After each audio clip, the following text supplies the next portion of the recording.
Good evening, everybody, and welcome to this evening's event from the Jesus College Intellectual Forum. My name's Julian Huppert. I'm the director of the Intellectual Forum at Jesus College, which you can see behind me pretty much exactly as it is right now. Jesus is, as we're going to hear, an ancient college. We've weathered many changes. At first, we were a nunnery set up in the 12th century, which will be the focus of tonight's talk, and became a college in 1496. We've existed through civil and world wars and pandemics of the past and, of course, the present. The Intellectual Forum was set up about 4.5 years ago, much more recently, to get people to think and talk about important issues and to reach outside the boundaries of our own college. We've had loads of really stellar speakers during that time, from fashion designer Jimmy Chu, former Prime Minister of New Zealand Helen Clark, Director of NASA's Deep Space X-ray Observatory Belinda Wilkes. We've had the executive producer of The Simpsons, Al Jean, and many more. Just recently, we had the Assistant Director General of the World Health Organization, Peter Simpson, talking about vaccine equity around the world. As well as bringing people from outside, we've shown off some of the amazing transformational work that's being done by our own academics, whether it's using synthetic biology to come up with a new, clean, safe way to dye clothes, or experimenting with the coldest things in the universe, colder than outer space, or work on sustainable finance and how we fix the climate using for the financial system. We've covered all of this and more. And if you want a treat, have a look at the Jesus College YouTube channel, where many of these events are captured, including a wonderful lecture from our president, a linguist, about swear words and their history. We are, by the way, recording this event for anybody who can't join us tonight. So we've looked at contemporary issues, we've looked at the future, we've looked at the past, and tonight we're looking at our own past, our own history. We've had a kitchens project to upgrade the space for our kitchens, changing the area there for the first time since 1496, or at least the space the kitchens are in. I think the equipment has changed many times. And as part of that, we've done a lot of digging and found buried treasure with information about our own history. And to tell you what's happened, what we found, and what it means, we've assembled a truly all-star team to talk tonight. And I'd now like to hand over to Jessica Berenbeim, who will chair this event and introduce everybody. Jessica is a fellow here at Jesus. She's in the Faculty of English, a lecturer in literature and visual culture. One of my memories of her, among others, was an amazing president's evening. So there's a tradition at the college that fellows give a talk about their work. Hers was on the devil and the document. And there's a dinner to go with it. And so Jessica designed, though I don't think she cooked, a wonderful meal that could have been served in that medieval era using the ingredients and the equipment available at the time. Jessica, over to you. Thanks very much. So I'm really delighted to be chairing this this panel. So it's going to be really exciting. I'm just going to briefly introduce each of our panelists, and then I will hand it over to them to speak about our subject this evening, and then I'll take questions from the audience and put them to the panel. All right, so in running order, we have Christopher Evans, who is the Executive Director and Director of Research at the Cambridge Archaeological Unit at the University of Cambridge.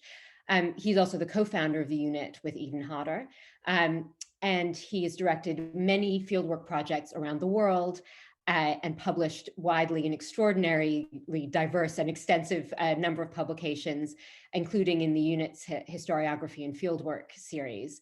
And he also edited with Tim Murray the OUP Histories of Archaeology book. And he's also a fellow of the Society of Antiquaries and a fellow of the British Academy.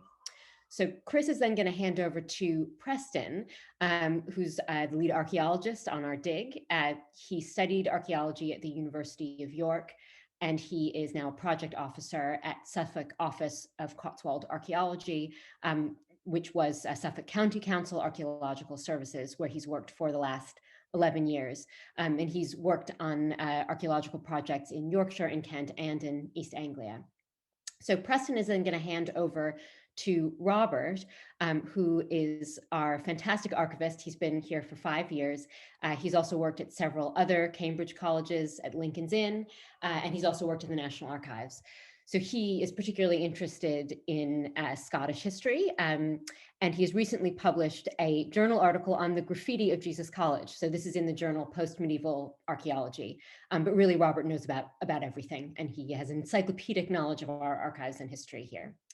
And then our panelist, who will be responding to the panelists and also taking your questions, is Professor Roberta Gilchrist, Professor of Archaeology at the University of Reading, and also an honorary fellow of Jesus College. So her research involves medieval social archaeology, particularly gender and belief. She's a specialist in medieval burial, in medieval religious communities, and particularly relevant to us, of course, nunneries, and as well as medieval magic. So she's the author of many wonderful publications, including Sacred Heritage, which is published on open access, Cambridge University Press. So I encourage you to have a look. Medieval Life, Archaeology in the Life course, and of course the classic Gender and Material Culture, the Archaeology of Religious Women, which my students know very well by now. And she's also a fellow of the British Academy and a fellow of the Society of Antiquaries. Okay, so those were our extraordinarily distinguished panelists, and I'm now going to hand over to the first of those, Chris Evans. Please, Chris, take it away. Right. So my role here is largely scene setting against the background. The pump court excavations, which basically then were jointly done between Cotswold Archaeology and the Cambridge Archaeological Unit, Julian's laid out, we've got the basics. We're dealing with a 12th century nunnery superseded with Elcock's conversion in 1496 to a college.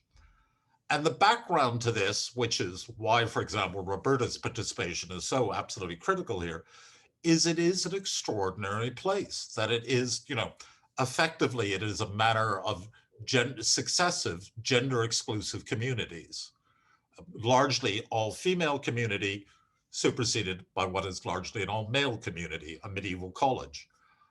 That almost is unparalleled in the world. I mean, one could actually, potentially one can cite certain situations of prisons, etc., where a female prison is being taken over by a male-only prison.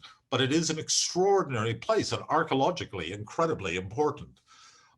So the opportunity that the excavations have afforded this year are groundbreaking and extremely important.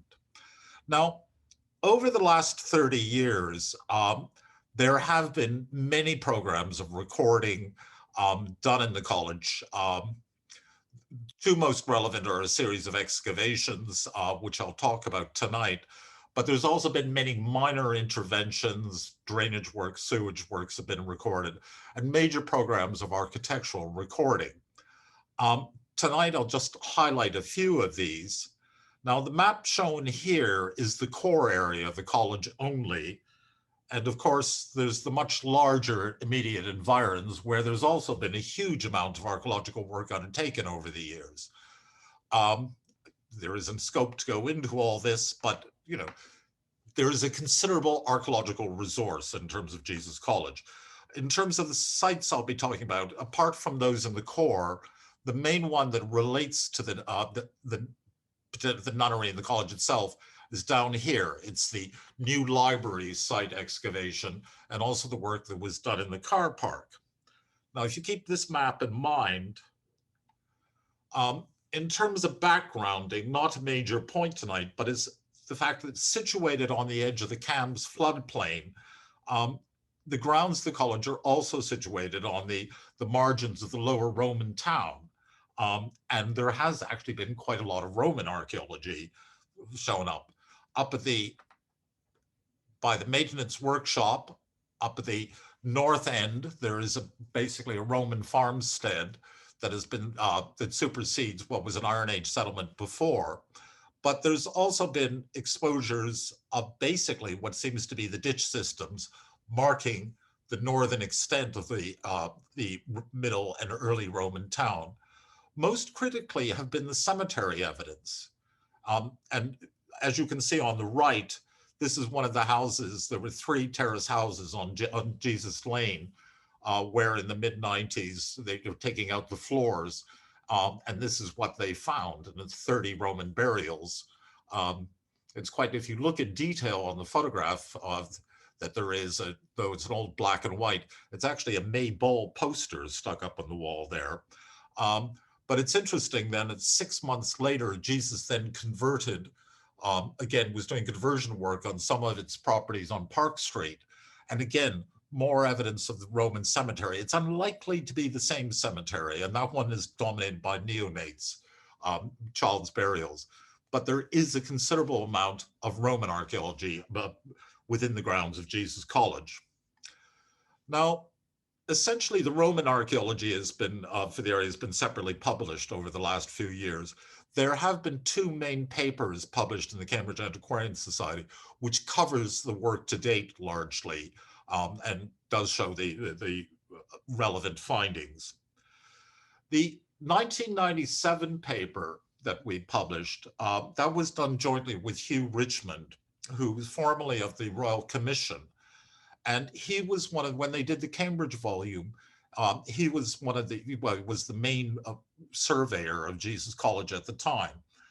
Hugh in the late 80s went on to do a specially commissioned survey of the college. And it is interesting that Hugh himself used to admit that when the commission did Jesus College in its surveys, it was pretty last minute. They didn't do, it was a hurried job.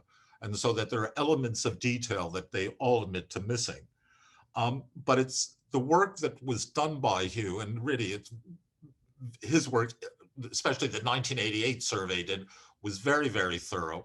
But though it is correct in its basics, a lot of this comes the root of the idea that this whole premise that the college directly fossilized the nunnery, and that you can lead one from the other. And based on the architectural recording that there's been, but also the recent excavations, it is now becoming apparently clear that, you know, the architectural history, especially of the nunnery, is much more complicated than anybody suspects. So I'll just touch on a few points of recording through this area, and we'll start in this area, which is the chapter house. And this was really, sorry, the plans come up a little light here. This was the first really significant excavation that there was in the area. It occurred in 1995. It's now the IT room and meeting room in the center of the college. It's an incredibly handsome room. Basically what happened at the time, this used to be the men's toilets of the chapter house, and not a very appropriate use, one might argue. And there was a terrible attack of dry rot. So they had to basically take out the floor, the soil underneath the floors, and we were called in to excavate it and do the architectural recording. And quite spectacular results, finding the central pier, getting the floor surfaces with tiles, stone press. But the one point about it, something like this, it was largely an architectural program, and very few finds as a result coming from it. It did allow, though, for a fairly thorough reconstruction of the outline of the chapter house itself, how it architecturally worked. And able to do this, we were able to draw on the work of Gray and Atkinson, who in 1894 undertook minor scale excavations at the back end of the chapter house. So there they are, standing behind here, looking proudly on the back wall of the chapter house here. They're standing a bit behind the chapel. This is now in the garden, immediately behind the range there. So it's still buried at this point. Now, we've subsequently had further exposures of the same point. Basically in 2011, through drainage works, going quite extensively through the college, we managed to pick up the same corner of the back end of the chapter house itself. And while there was quite a range of finds that were coming up through the various drainage trenches that were cut, particularly college-related material, we're getting very early tokens. You can see Ely ware here and various stonewares.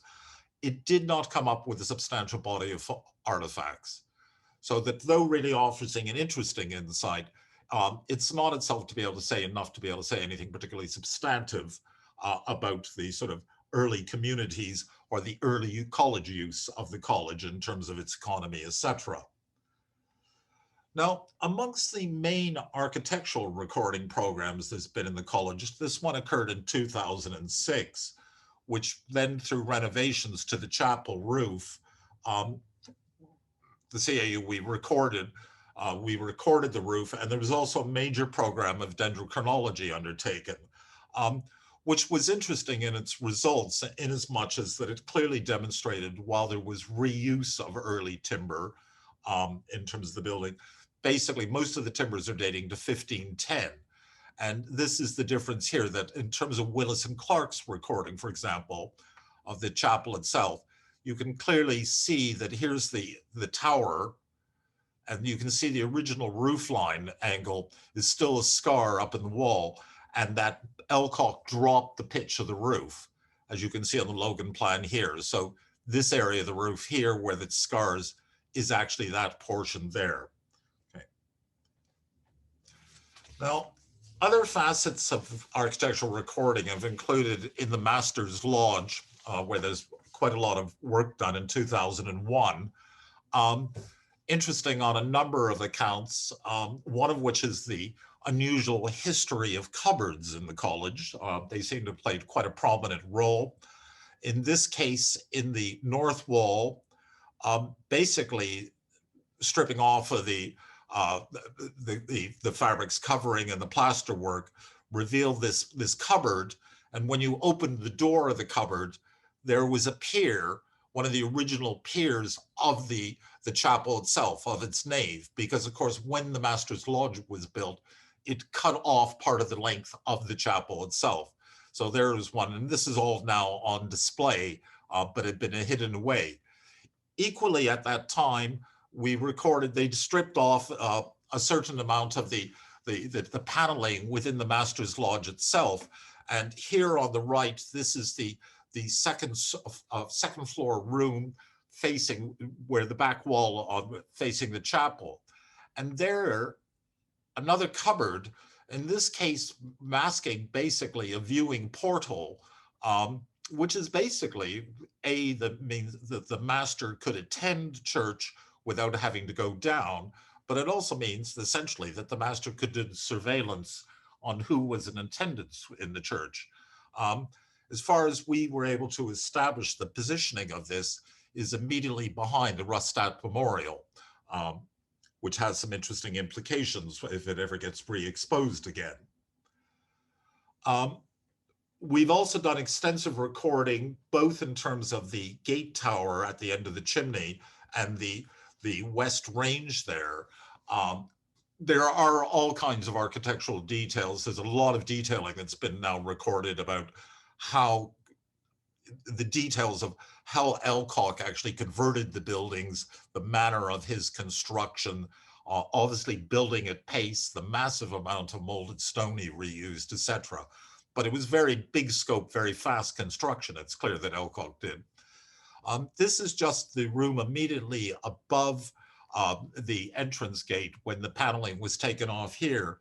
And what's interesting in this case is you can see the painted architectural features set behind the paneling, probably of 17th, 18th century date, suggesting that at least some of the fellows in the college at the time had sort of aspirations of architectural grandeur, but couldn't afford the real materials. The first excavation, and really the last I'll touch on, is the 1993 excavations for the new library site. So here we are looking down, and at the top left, we're looking down from the chapel tower toward Jesus Lane on the excavations itself. Now, this was potentially really, it could have been very, very interesting site. It was the nuns, basically, it's the plot of land where the nuns had been granted the rights to hold the Garlic Fair for 3 days a year. And it was a great opportunity to actually investigate a fairground. The thing that was interesting about it, if you go into the details of the plans below, you can get a sense of it, is that it actually was a large gravel quarry. The nuns were clearly digging up getting the entire area dug up, both for their own usage, but presumably also for the neighborhood itself. So it was quite a large-scale gravel quarry, and then it was backfilled probably sometime in the late 13th century. No reason to go into detail, but the various soil formations on top of it, what we did was a very intensive sampling and sieving program of these soil horizons, and came up with really substantial artifact assemblages, most of which relates probably, as far as we could tell, was of 16th and 17th century date, probably midden material dumped by the college. It has potential, and it's got interesting comparative potential in terms of the recent pump court excavations. What is interesting is it does talk about a fairly affluent, what attests to a fairly affluent community. We're seeing imported German and French stoneware, and beyond the usual animal domesticates in terms of the animal bone, we're seeing deer, rabbit, fish, and a wide range of birds. The problem with it as an exercise is that, as far as you can see, it wasn't just exclusive to the college itself, and that others of the neighborhood may well have come in and dumped onto the property. Because this is one of the really... You've got about 2 more minutes. That's all I need. Okay, great. This is one of the things we're finding, that there's quite a lot of night soil dumping going around on the college grounds also at the time. Now, just to end up, 217, when the plaster was stripped off of Chapel Court, we did quite extensive recording of the fabric there. And it's the bottom image here, which is the exterior wall of the ground floor of the hall itself. This year, we've been able to do the same, record the interior wall face. And so on this elevation, the stonework that's indicated in green is basically nunnery fabric, which is quite important, as it indicates, you've got a substantial amount of the hall left surviving, and it looks like this will now be able to be preserved. We've just got the preliminary of the roof joists here, which are actually the floor joists of the hall. We've just had the dendrochronology of the first indication of the dates back, and it looks like the main felling date is 1484. Which is interesting because it's suggesting that the timber has been cut quite basically a decade before Alcock actually built the college. Now, I would just finish up by saying that over the years, Jesus has had an exemplary record in terms of its commitment to archaeology and architectural recording. And that finally, as Preston's going to detail, at Pump Court, we've at long last had a site of sufficient size and also the scale to produce substantial finds assemblages, which are spanning both the nunnery and the college phases. And it promises to provide really major insights into Jesus' successive cloistered communities. So on that note, I will turn over to Preston. Thank you. Thanks, Chris. That's great. Yeah, so what I'll be doing is going through the results of our excavation. Unfortunately, I did create a PowerPoint, but my laptop stopped working, so I'll have to just do a verbal description. But I'll try and make sure that all the nice photographs that I've collected will make their way to the website and will be visible, because as Chris says, there's some spectacular stuff has arrived from the excavation. So our excavation was in 2 areas. We had the main pump court excavation. This is an area immediately north of the what would have been the nunnery cloister, bordering the hall of the college, which was originally the refectory hall of the nunnery. We also got a chance to excavate underneath that hall in what would have been the sort of storerooms and service rooms underneath it. And that's been an amazing opportunity to have a look at that. Now, the amount of information that we've gathered from the excavation is huge, as Chris has pointed out, and we're still processing that. So when I go through the results, I'll have to be sort of broad on the chronology, because we're still sort of refining that. So going through our results, I'll sort of start with the earliest features and work my way through. The earliest activity that we came across was actually underneath the hall. This is our excavation in the cellars and storerooms. And these were features that immediately predated the nunnery. So they were there just before the nunnery was built and were actually filled in as part of the sort of groundwork to create the nunnery grounds. And it consisted of a field boundary ditch. So this would have been a border of a field. It had gravel quarry pits along it, and Chris has mentioned that they've found gravel pits before in the area of the Garlic Fair and all around the college grounds. And the gravel, of course, would have been extracted for things like putting on tracks and using on as yard surfaces. And these ditches and gravel pits were filled in such a way as to sort of consolidate them. So actually the material that being placed into them was this sort of rammed earth, very similar to the foundations of the nunnery itself. So they'd placed in earth, mortar, gravel, compacted it, sort of consolidated these features in order to build on top of them. And it's quite extraordinary, really, to see something that predates the college, and belongs to a sort of agricultural phase. And of course, we know that the nuns sort of arrived on the site in the 1130s, and that over the next few decades, their site expanded. They got a big land grant in, I think it's 1159, 1161, which allowed them to really push out the size of their site, and perhaps actually finally come across a location for their church. So that ditch is it's quite just an interesting feature to come across, and to see how it had been deliberately filled in order to be built on. Once the nunnery was constructed, the area in the pump court appears to have, for most of the medieval period, been a sort of a working back area, really. So we found things like pits, which probably would have started out as sort of more gravel extraction, but which had been used to been backfilled with waste from the nunnery, so kitchen waste and various detritus. We also found these clay-lined pits. So these are pits that have been lined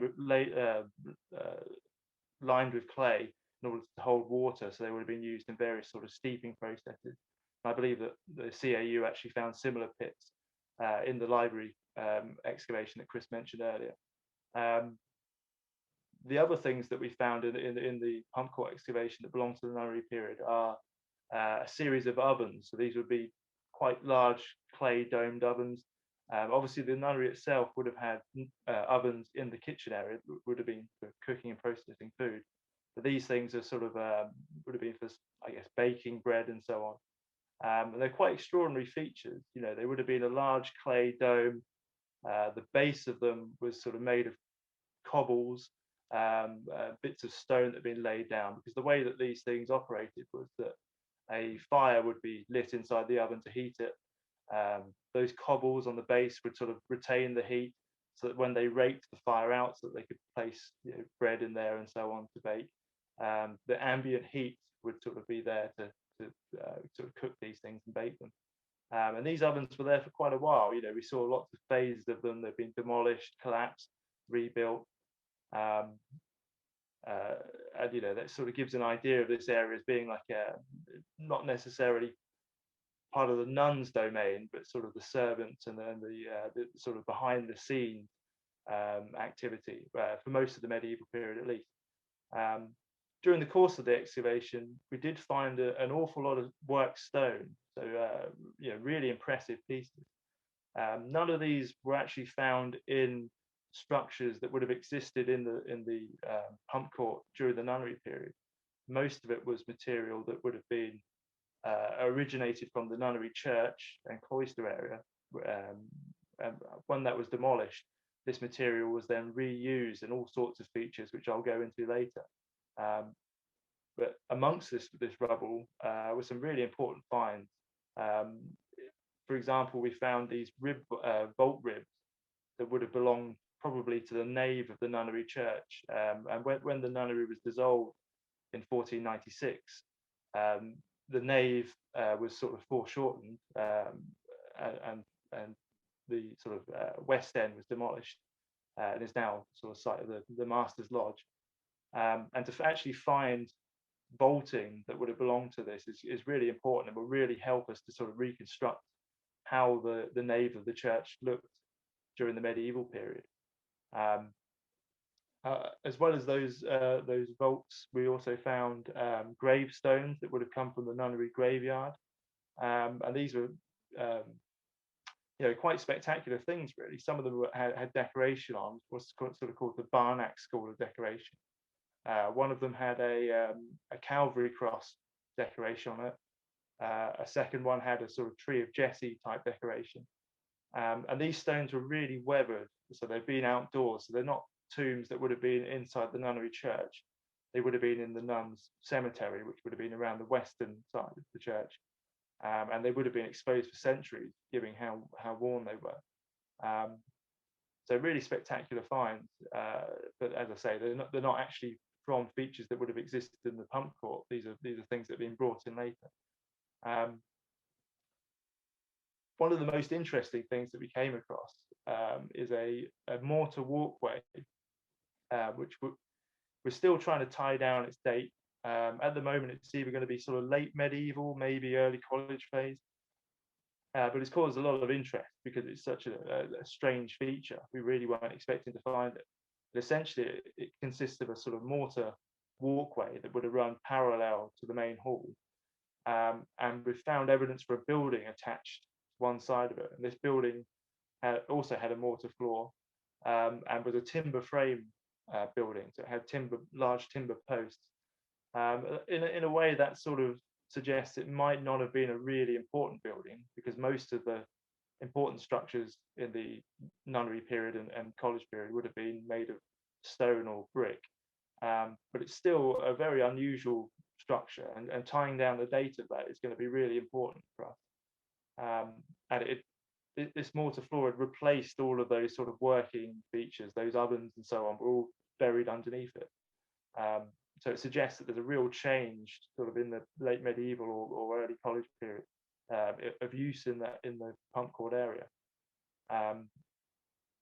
The walkway itself had a lot of building detritus and rubble on it, which is interesting. So we found things like lead canes, which are the sort of lead strips that would hold window glass together. We also found glazed floor tiles, roof tiles, various other bits of demolition material. And it sort of makes me wonder whether this mortar floor was around at the time that Alcock was rebuilding or demolishing the nunnery to build the college on it in 1496, and that this material could actually be from those demolition activities. And again, that might help us tie down the date of this eventually.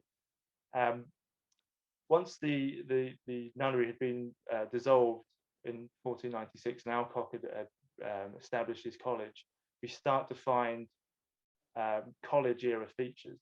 And from the 16th century, there was a lot of interesting things going on. So one thing is there's the introduction of a lot of soil to the area to build up the ground level. And actually that's seen in other parts of the college. So I believe that the cloister court, for example, has been built up with a lot of imported soil. And you can see the original medieval floor layer level even, where the existing or the surviving chapter house front is. And it's quite a substantial amount of soil that's been brought in to build that area up. Once that soil had been brought in, the next thing that happened was the construction of this large wall, sort of again running parallel to the back of the college.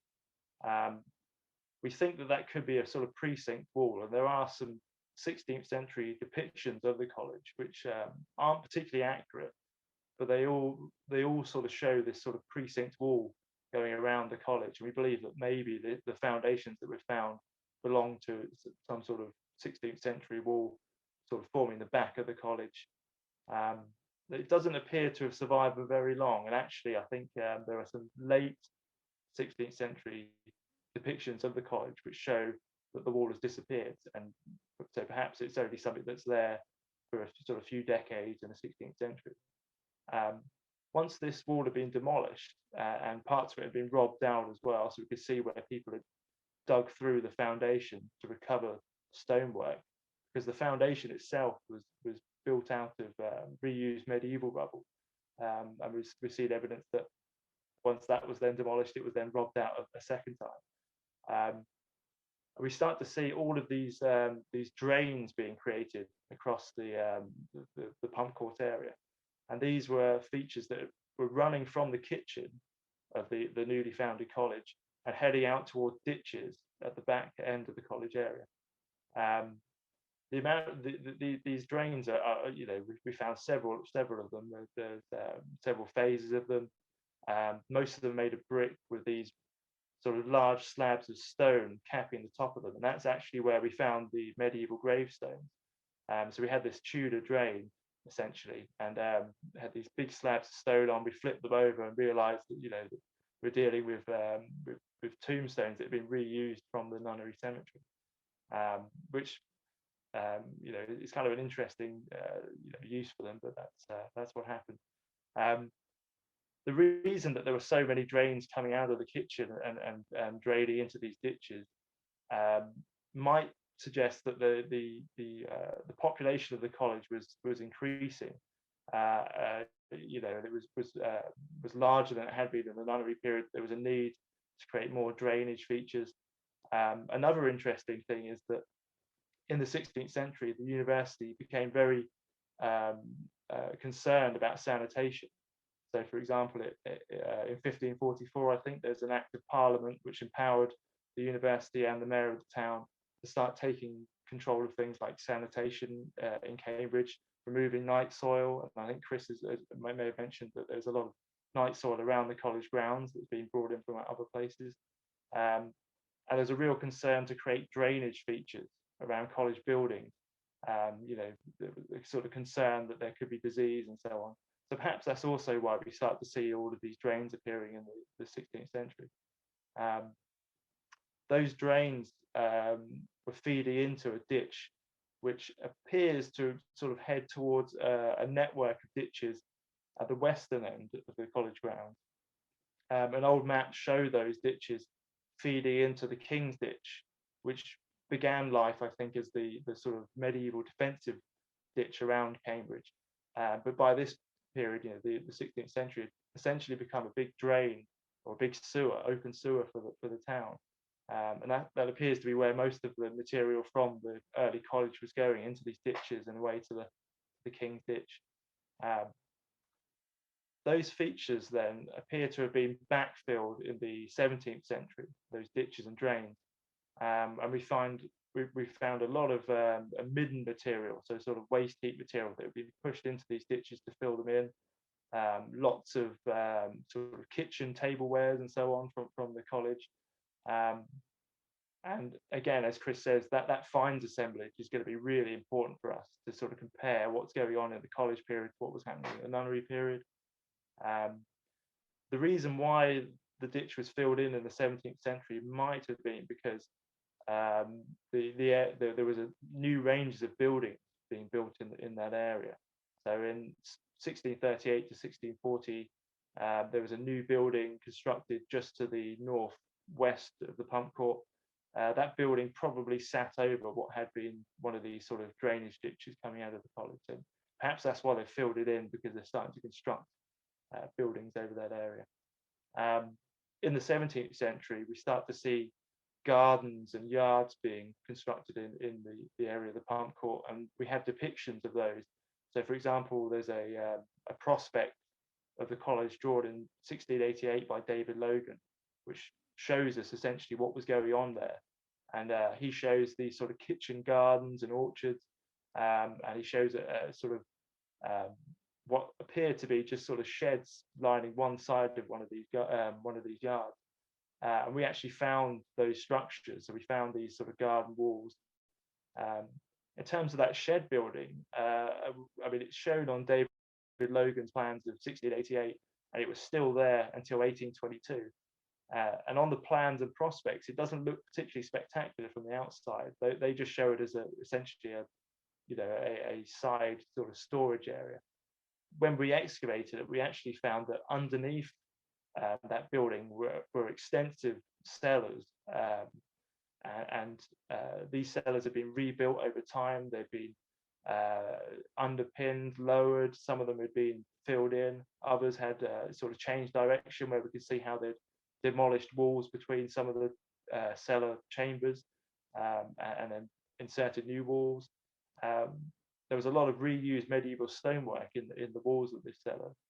For example, those rib vaults that I mentioned had all been reused as brick, essentially bricks in the side of the cellar. And it really, it's amazing to see how much was going on underneath these sort of, quite inconspicuous looking buildings that were, essentially just used as stores. I think one of them was a coal store, another was a sedge store and apple store. Those buildings survived until 1822. That's when the east range of the college was extended. So those buildings were demolished, the east range was extended, and that's really where we start to see big changes in what's happening in the pump court. It goes from being a sort of working area with these sort of college or sort of kitchen gardens and yards to being something that's more part of the academic zone, I guess. You have these buildings which are being built for more student accommodation and for fellows, and the sort of working gardens and yards disappear, and they start to become more sort of formal, yard areas, rather than a sort of working area.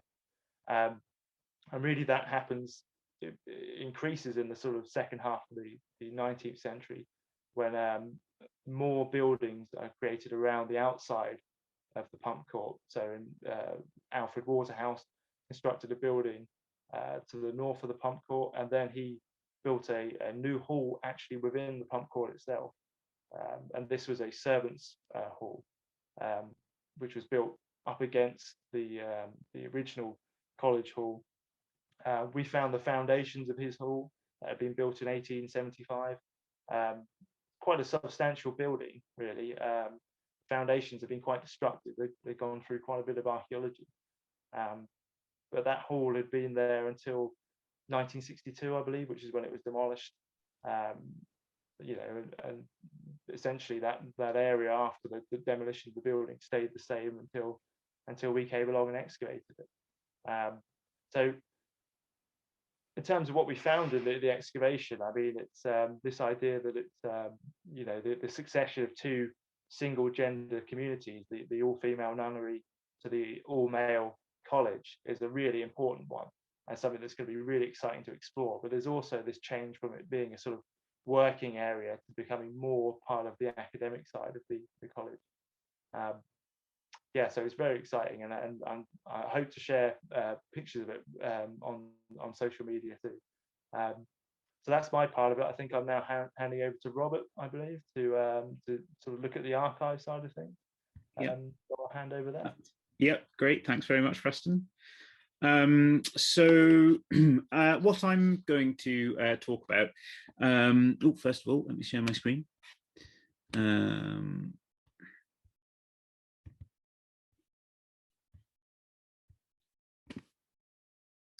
Okay, hopefully everyone can see that. So what I'm going to talk about just sort of briefly is sort of archival angle that I can give to all this as college archivist. So before I start, I think it's probably worth me mentioning that actually what I am going to briefly discuss probably demonstrates the lack of information we actually have in the college archives from the nunnery period and from the early college period, but also how sort of information we have from the 17th and 18th century and later, which is much more detailed, can work with the archaeology to provide much more sort of rounded stories about college history, which is fascinating. So although we've got hundreds of deeds in the archives relating to the nunnery period, The majority do relate to the land holdings and the estates that the nuns had. The earliest of these deeds, which I think Preston perhaps has already mentioned briefly, is this one, which is chartered by or from Nigel, Bishop of Ely in the mid-1140s, and that was a grant of 4 acres to the community of nuns who were looking to settle. And this was then sort of supplemented by later grants of land, including from Malcolm IV of Scotland, who was also the Earl of Huntingdon, Constance, the Countess of Toulouse, and various other sort of bishops of Ely afterwards. That land then pretty much ended up being the, or resulting in the site of the college that we have today. Not a few little modern bits that have been added or removed in later centuries, but on the whole, it's the same sort of area. But of course, these deeds don't necessarily tell us about what's going on in the college site. It gives us a great idea about where the income came from for the nuns and for early college. But we don't really know what's going on a day-to-day basis specifically for this community. The one sort of record type we do have that does give us an idea about these the nuns and what's going on are some account rolls, which we're very lucky to have. We have 2 for the years 1450 and 1451, and the third is for 1481. So these are sort of obviously towards the waning years of the nunnery, so perhaps don't give us a full impression of what was going on when the nunnery was at its peak, but they do give us some great information. So this is just an example. This is just an extract from one of these rolls. They're large sort of parchment sheets that are then sewn together to make the roll, written in Latin. And do record all sorts of payments to individuals providing goods and services to the college. And they also list sort of expenditure on repairs, food, drink, garden related things, you know, all sorts of things you'd expect on a sort of domestic scale. In this particular extract, I've just highlighted out, picked out some names. So here you've got a woman called Eleanor Richmond, who was a handmaid to the nuns. Here you've got a woman called Elizabeth Charteris, who's also a handmaid. And then you've also got just here the rather wonderfully named Dionysia, who was the yard woman, so responsible for sweeping around cloisters and so on. These accounts also do list, as I think Chris perhaps mentioned, all the different sorts of animals that would have been eaten within the nunnery and by the nuns. So cows, pigs, sheep, veal, some piglets, poor little piggies, chicken, fowl, and some lambs. As far as I understand from some of the previous excavations that have taken place in college, bones of all these different animals have been found, and I suspect, although I don't know, Preston I'm sure will be able to say that similar bones have been found in the recent excavations.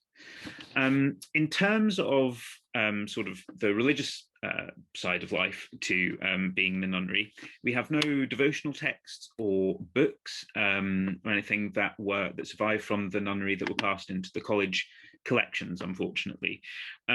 We have a psalterium in the old library, not from the nunnery, but I think gives us a good idea about the type of book that perhaps the nuns may have been familiar with in their sort of religious life.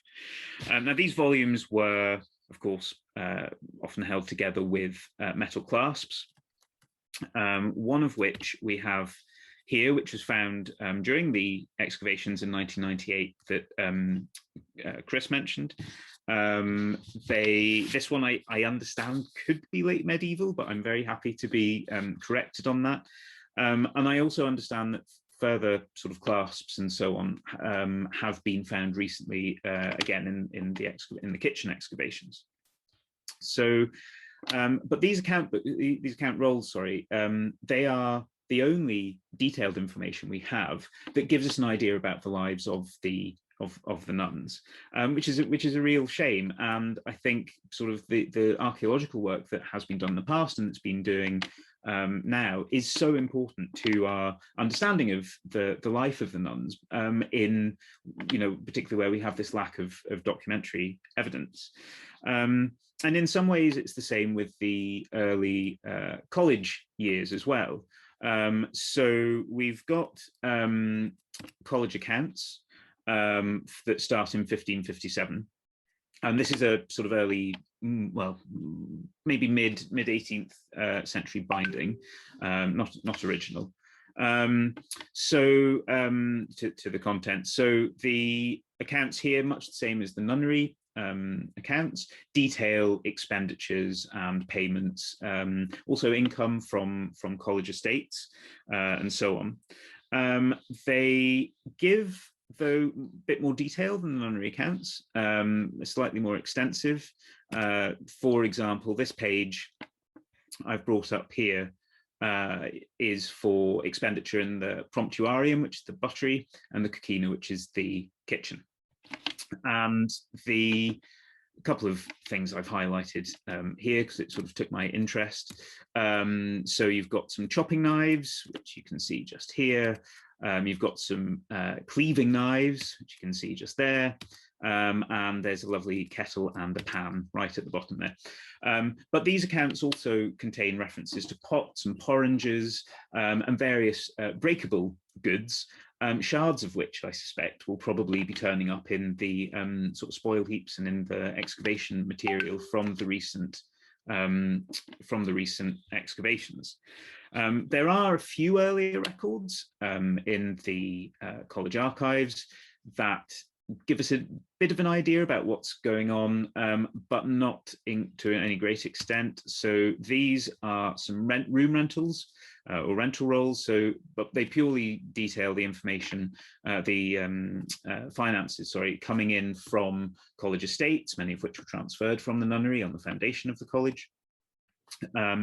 And the income that was coming from students' rooms.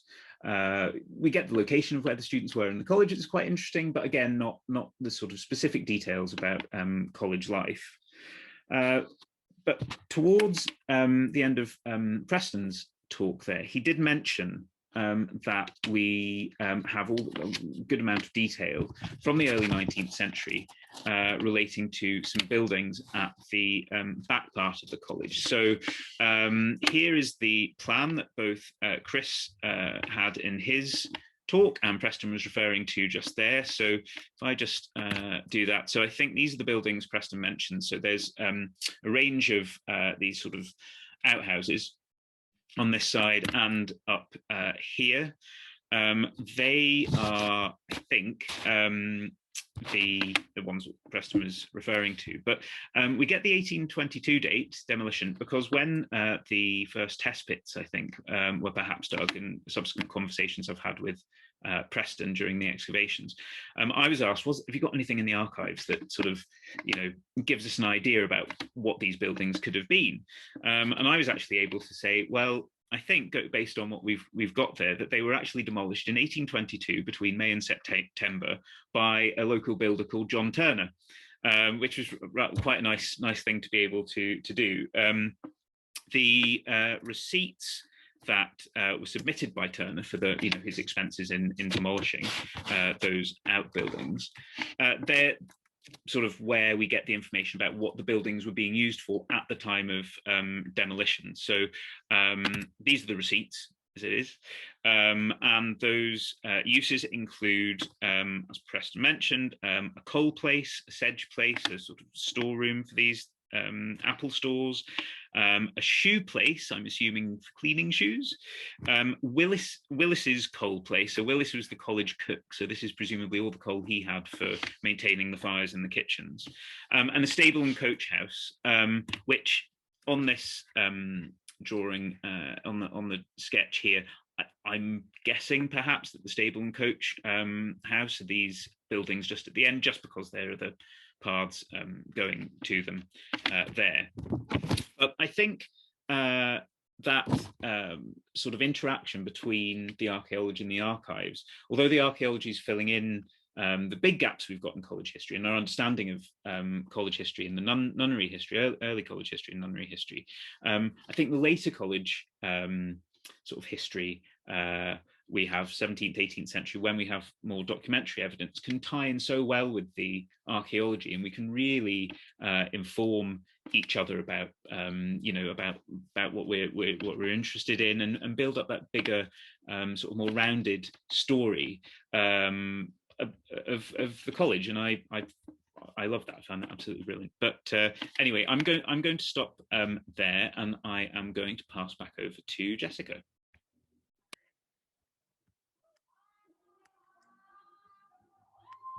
Hello. Thank you so much.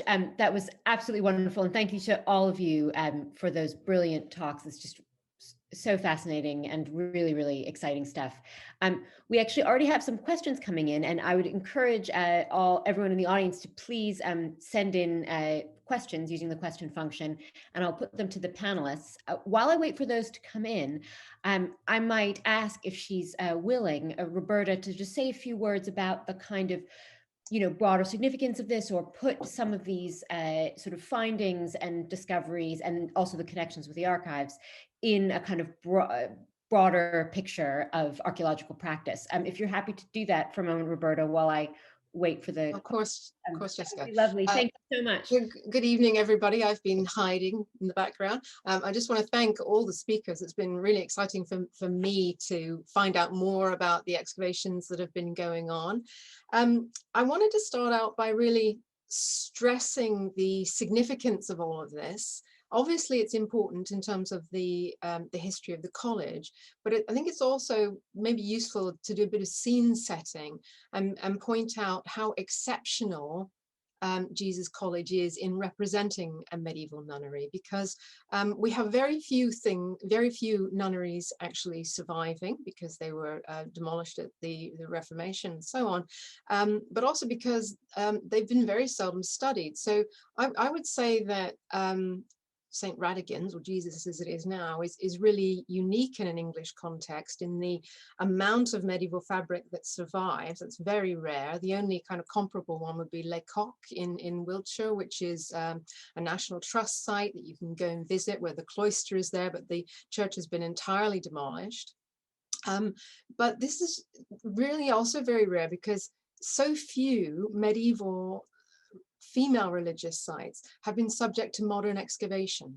There's really only one other in England, and that's St. Mary Clerkenwell in London. So the combination of the surviving architectural fabric and these ongoing excavations means that this is really a significant study in national and international terms, because so few medieval nunneries have been studied. And one of the reasons for that is because historians and archaeologists in the past, antiquaries, have not really been interested in the female communities, and there's been a lot of misunderstandings about how the nuns actually lived. So just filling in the sort of basic gaps of our understanding in terms of the quality of lifestyle and buildings and food, working between the archaeology and the documents, because those are important here as well, really has important academic significance historically, as well as being important, obviously, to everybody who's affiliated with the college.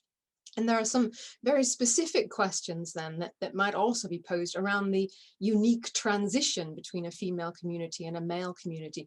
Both Chris and Preston talked about that a little bit, but it's going to be really important to unpick that in terms of the sort of questions we might ask. So, for example, we tend to assume that medieval female communities were much more tightly enclosed spatially. They were separated from the world. So it'd be very interesting to see how the rules about spatial enclosure and access of the community may have changed with the male community coming in, but also things like the quality of diet and the quality of sanitation and hygiene, because we tend to think from what we've seen of archaeology elsewhere that those were lower in a female community. So I wondered about all those drains and things that Preston was talking about, you know, improving sanitation. So that the really important historical questions that will help us to understand the nature of these religious institutions, as well as the kind of very important history of the college itself. So I don't want to take up any more time. I'm sure you've got questions you want to go on to. That's fantastic, thanks. And we actually have all these questions streaming in for of all kinds. So actually the first one I think would be for Preston, in fact, which is, why was that hall demolished in 1962? Hello. Yeah, I mean, I don't actually know why that is.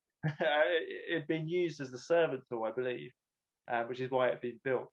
So the guy who designed it, Alfred Waterhouse, is the chap who I believe designed the Natural History Museum in London,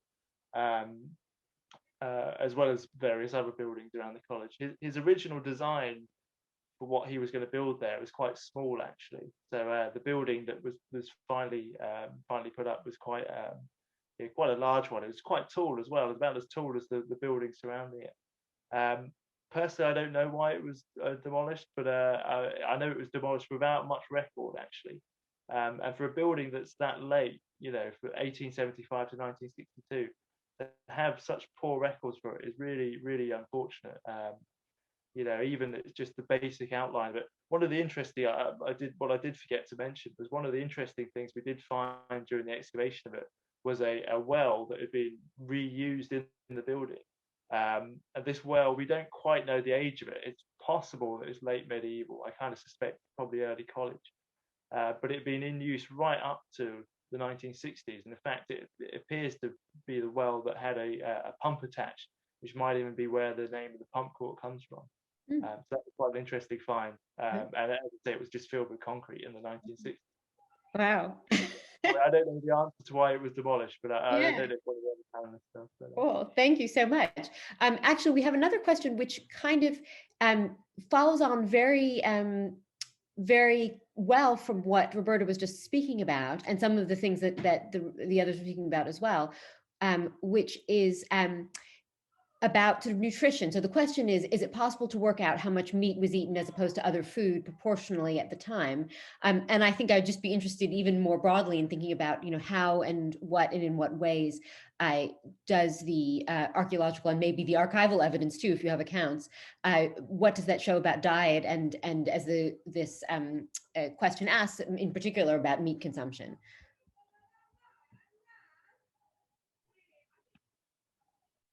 Yeah, so that's one of the really big questions that we're hoping to answer. Obviously, at the moment, we're still compiling all of the information that we've collected. I mean, there was a huge amount of it, which we're going to have to pick through, and that is one of the key questions. One of the things that we thought we might find before we started excavating was that actually the hot site would just be like a big midden, and you know, the ideal thing, of course, would have been to find college waste material directly above nunnery material and just be able to compare the two.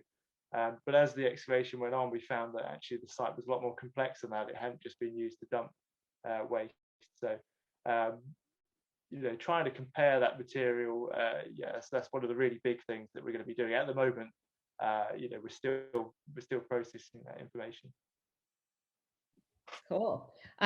Okay, so here's a question.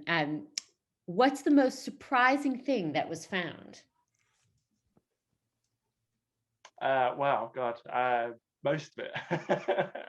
I mean, it was a site where, you know, we had from the top of the topsoil, the modern topsoil, to the bottom was 1.4 meters. That's 1.4 meters of archaeology. And it seemed that every time that we sort of removed one thing, we'd find something else that was quite spectacular.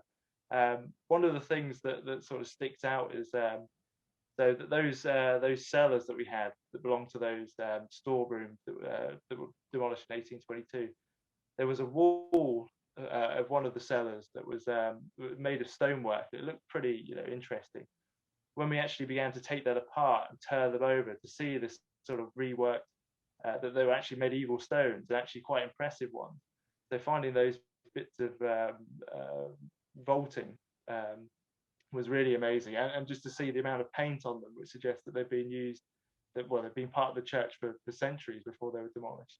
And it's interesting that the really nice medieval stonework, which we all sort of think is amazing, there was actually very little that people could do with it once those buildings were demolished, because it's they're such odd shapes that you can't really reuse them in walls and things. So a lot of those nice bits of stone end up going in things like foundations and backfill, and that's where we were finding them. So to find those big chunks of medieval stonework just reused as foundations was just amazing. Yeah.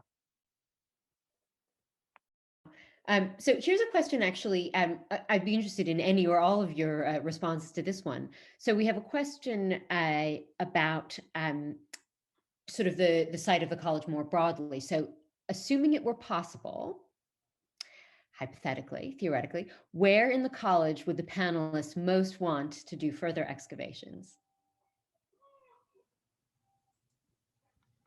Shall I deal with that one? Yeah, what do you think? Well, it depends what you want. Do you want more Roman? Because there's a lot of emphasis going.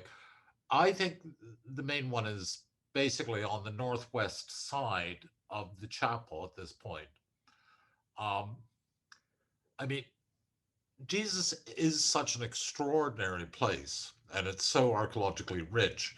If I could make a recommendation to the college that it really needs to do geophysical survey, I think at this point across its grounds, because we keep getting tantalizing hints of where the Nuns cemetery might be, for example, because that's the other side of these communities. We know we have the parishioners cemetery in basically the front lawn of the Master's Lodge. We had to do a BT junction box there in, I think, 1992. And the hole they put in was just crammed full of redeposited human remains. So we have the parishioners. We get on Pump Court, there was a bit of human skull came up. We've got the tombstones, but we've also had the occasional burial in the north of the chapel. I think that sense of trying to that would so round it up if we could actually get a chance to excavate a sample of the nuns for the burials. I think it'd be quite important. And geophysical survey, be it radar or just magnetometry, wouldn't be too taxing. But I really think, given the scale of the archaeology in the college, that it'd be really well worthwhile to undertake something like that now. Wow. Yeah. Wonderful.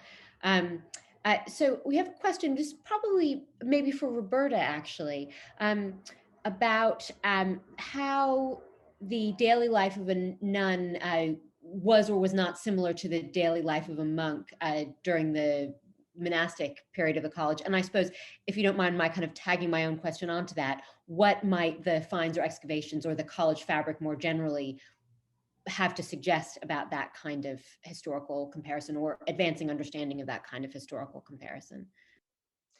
So in the later Middle Ages, a lot of monks were also priests as well. And so they would have been taking services, whereas of course nuns, women, could never be involved in the sacraments themselves. They were, I suppose, observing the sacraments but more passive in that sense. So they had the same monastic offices.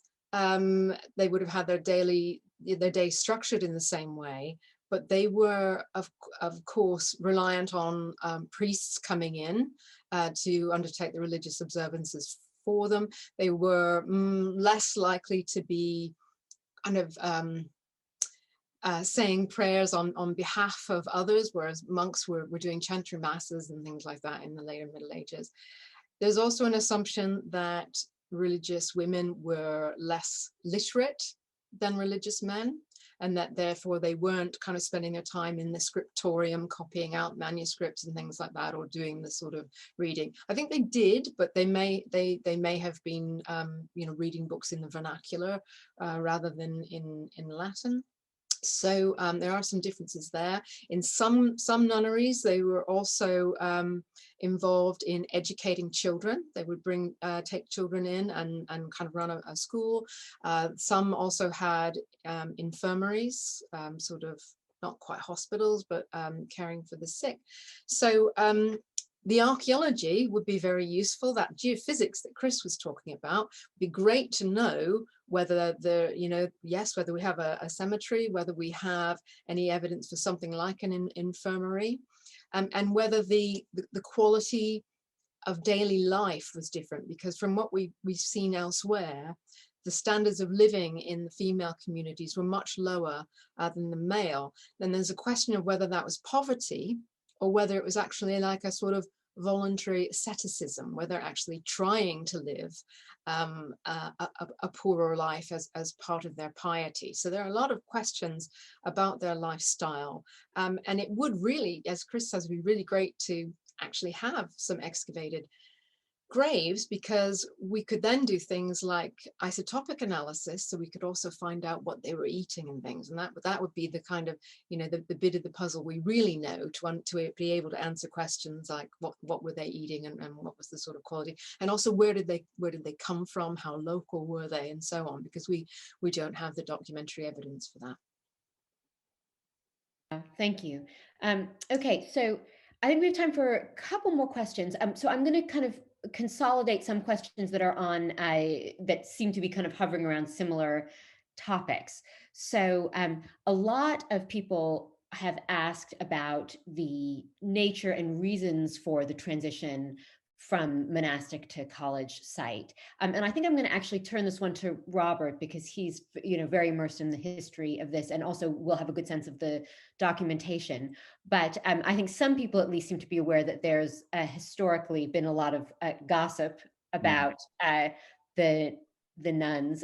Some of it, well, is it wrong for me to say some of it? Probably unfair. Am I allowed to say that? And so perhaps that you can sort of back up my assertion or not, or counter my assertion with material from the archives. But a lot of people are very interested in why this happened and have asked various questions about it. So it would be great if maybe you could talk a little bit about that. Yeah. I mean, not to spoil a good story, but talking about the nuns, my understanding is it's actually probably that story that they are not nuns, probably is a mistranslation from a Latin history of the college, which I think is maybe 18th century, and could well have been just a bit of a rumor that Alcock bandied about. I don't know, maybe I shouldn't say things like like that, but no, I mean, my understanding is that the sort of nun population, and actually Roberta, you may well know more about this than me, so but it had gone down quite a lot. So by the end of the 15th century there were a very small number of nuns in the community, and at the same time Alcock was sort of looking to establish a college. He'd already established a school, I think in Hull, and I feel sort of going up one level and establishing a college in Cambridge might have been something that he was quite keen to do. And as Bishop of Ely, the nunnery falls within his diocese and therefore his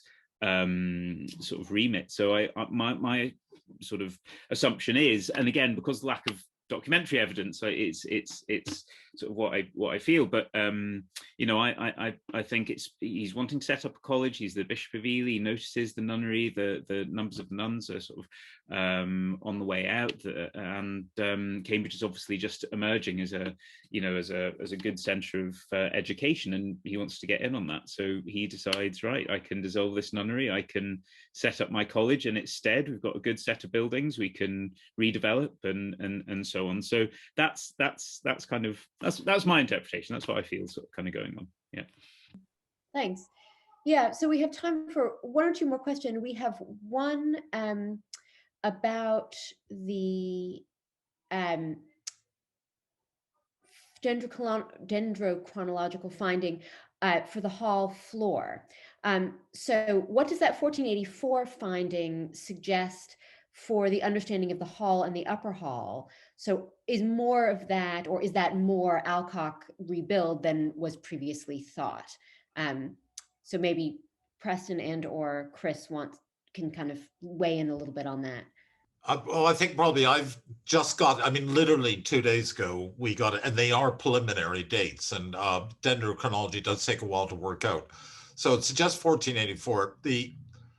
So it's the question of, has the wood been cut before, and is it seasoning in a lot that it's clearly not, you know, you wouldn't, it suggests that it's directly for the hall itself. You know, you're not getting the nuns rebuilding what had been their range in 1484. That's extremely unlikely. So I think we're talking about a felling date for timber that's being used. How Alcock managed to get the timber is a different aspect. We know they were saying that in the chapel roof, Alcock's reused, some of the timbers there are being reused from nunnery phase. They're considerably earlier. But we will get the full dendrochronological report coming up in the next few weeks. I mean, potentially it's an area, and we may be able to get more dendrochronological work done on the college because there are so many timber frames that Alcock is putting together. So how is he getting the timber? Is it from college-owned land that he's doing? Is it forest supplies? Is it being got en masse? Because it is huge amounts of timber that's going into the building. Is really, if we could extend the dendrochronological study, I think it would have real potential for insights into the nature of Alcock's building. Because it's also worth bearing in mind that what a resource, you know, the amount of stone that Alcock from the nunnery reused in constructing the college, you know, effectively a number of the colleges, you also get Sydney Sussex doing the same thing with the Greyfriars.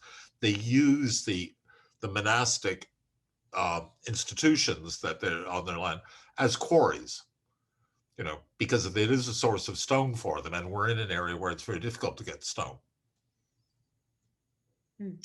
So there we are. Great. That's wonderful. Thank you so much. And I think there's time really for one more question, and actually I will answer this one myself. So a couple of people have asked whether there'll be an exhibition of the artifacts. Will the finds from the archaeological work be displayed? So I will take this question in my capacity of a curator of works of art in the college, which is to say, I hope so. And please watch the space. I very much hope that some of these finds will be able to be displayed. And as that's something that I think clearly there's a lot of interest in, and there's some fantastic stuff. So please keep your eyes on our site. Okay, at this point, I will kind of close the Q&A. I'm sorry we didn't get to everyone's question, but I tried to kind of consolidate some of the questions people were asking. And I'm just going to turn this over to Julian to kind of, with some final kind of logistical points. But thank you so much to everybody on the panel. That was absolutely fantastic. And thank you so much to all the audience for coming. Thank you very much, Jessica. And I mean, I thought that was really fascinating, and we could have gone on for many hours. There were so many aspects there, and just seeing the questions flood in. So thank you, Jessica. Thank you to all of the panel for a really wonderful evening. And thanks for everybody for joining us. There will be a video of this available within the next week or so on our normal YouTube channel. So if you look for Jesus College YouTube, you'll be able to see this. And while you're waiting, come and have a look at all the other events. I also hope you'll join us for further intellectual forum events.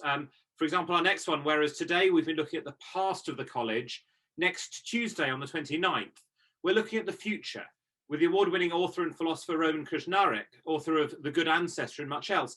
How do we do long-term thinking? We've been involved with pandemic preparedness for the last year, but how do we think about the future and the world that we're going to leave to our children? So I hope you'll join us for that and many of our other events. But thanks for being with us now, and have a very good evening.